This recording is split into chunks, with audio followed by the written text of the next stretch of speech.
Les normes ont toujours évolué depuis les années 80-92, enfin ça a toujours évolué. Aujourd'hui, on ne construit pas pour résister vraiment, on va dire, à un séisme majeur. Ce qu'on appelle le parasismique, c'est protéger les vies, c'est-à-dire permettre à l'utilisateur, ici on est dans le cadre d'une école, de permettre à ses enfants de sortir, de s'abriter.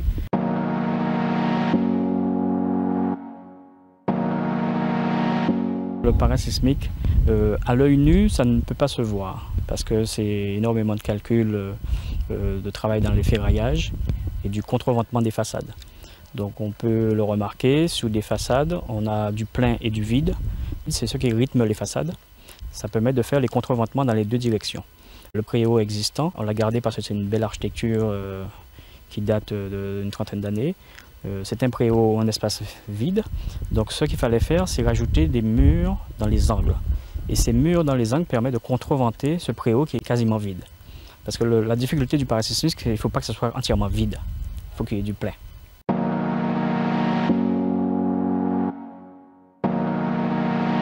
On est sur le site de l'école de Macaille, d'accord, à Anse-Bertrand. Donc le programme, c'était de garder une partie de construction, c'est-à-dire conforter au niveau séisme, parasismique, et puis de construire une nouvelle école maternelle, Adela Deschamps, de 4 salles de classe.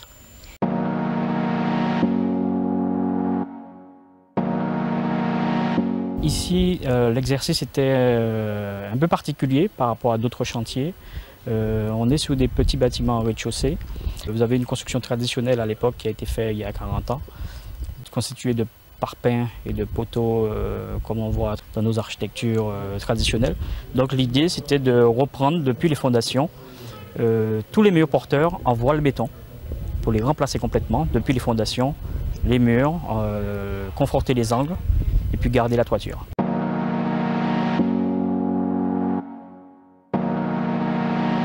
C'est suite au diagnostic parasismique de l'ensemble des écoles. Donc de mémoire, c'est une école qui n'avait pas de contreventement dans les deux sens.